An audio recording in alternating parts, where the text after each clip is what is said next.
I posted the screenshot from a Hinge conversation on Twitter, and oh my goodness, the responses are absolutely insane. Like, we just have to talk about it. I'm posting the screenshot here, but the long and short of it is, on my profile it says open with a time and place for the first date, and on Hinge in New York City it has you put your exact neighborhood, not just like New York City broadly. So he suggests a bar that's in East Williamsburg, and his profile says he lives there, and my profile says I live on the west side of Manhattan, not close at all to this bar. So I basically clock what he's doing, and I'm like, I bet that place is 2 minutes from you. He says yes, it was 2 minutes from me, and I was like, I bet you didn't consider at all the fact that I live super far. And he's like, no, I did consider it, but I figure you probably don't get out here that much, and this is just like such a nice patio. First of all, this is the goddamn patio.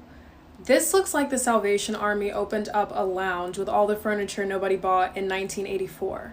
Like, let's be so serious. For a first date that you want me to travel almost an hour away from my home for, or spend $60 if I choose not to switch multiple subway lines to get to it. But even if it was the most beautiful bar in the world, how inconsiderate is it for you to ask a woman to travel so far out of her way to meet you at a place that you literally can see? You could spit on it from the window in your bedroom. That is insane. But it is very smart if you are a guy who wants to get a girl far away from where she lives but super close to you, so y'all can have a drink on someone's grandma's sofa and then walk back to your place afterwards because you want to get some. That doesn't even make you a bad person, it just makes you a certain kind of person. So the number of guys who are just acting like that's the most wild insinuation is just so ridiculous, and I really just need you guys to like come back to earth and be really serious for a moment. There are lots of older guys who are like, no, this is exactly what it is, but like the young guys who I guess are still trying to keep up this charade for the non-existent women who want to date them, you can give it up now. The other people who need to give it up are the ones who are outraged that I didn't suggest another place or say, hey, you know, that's actually pretty far from me, like, can we meet somewhere else? Am I the only one who saw the message that he knew I lived really far away and just did not care? This may seem like a super small thing, but not even offering to meet me halfway for a first date is super indicative, one, of his intentions with me, and then two, the fact that he's just not considerate of me or my time, and probably wouldn't be later down the line if we started seeing each other. The same people would call me crazy if I came to Twitter complaining about a partner of mine and one of their bad qualities that they showed me literally the first time we ever met, but I decided to look past it and continue to be with them and now resent them for it 8 months later or 8 years later. And then of course people trying to say that I'm high maintenance for this when I literally have the most basic standards ever. And then following that up with how I'm gonna be single and miserable forever because I have even one standard. Y'all have to realize that being single is not an illness. Men think women are as desperate for companionship as they are for sex, and that is the problem. You never have to lower whatever standards you have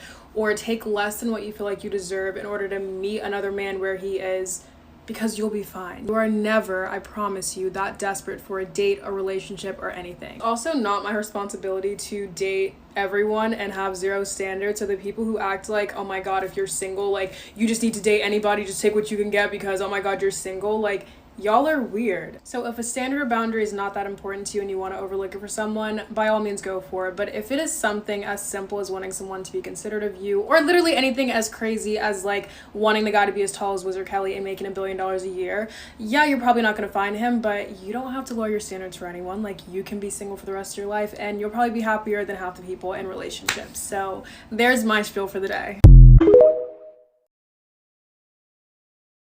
Hey ladies, go back and listen to her video. That was magnificent. She did an excellent job of kind of laying out what men are thinking at this point. Well, some men, all right? They think, oh, these women are going to be miserable and single. You know what the trick is? Single and happy, all right?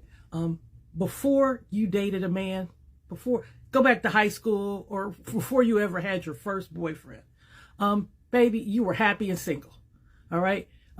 That's kind of how women are raised, to be happy and single. The more full and whole you are as a woman, happy and single works just fine for you. Okay. Men, and this is from her statement, men think that women are as desperate for companionship as they are for sex.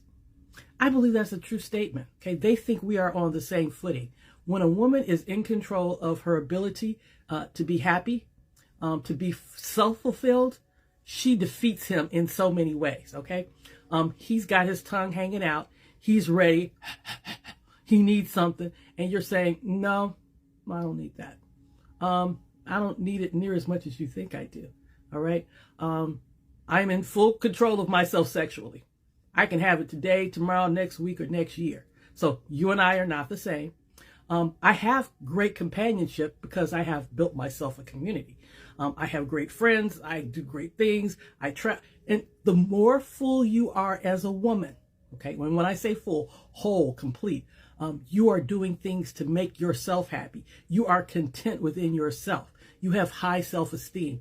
Then it is much easier to defeat men like the one who tried to take her out on a date, okay? Because you can look at a situation, ball-faced it, and realize what it is. It is a man trying to manipulate you into bed by making you travel across town because he thinks you're desperate for companionship. No, that's not how this works, sir.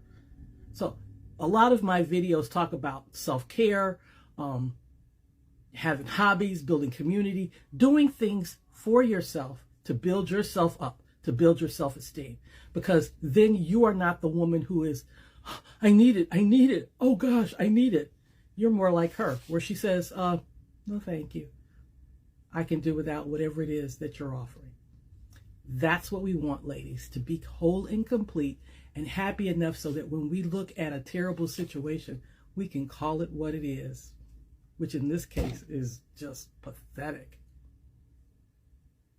Love you, ladies.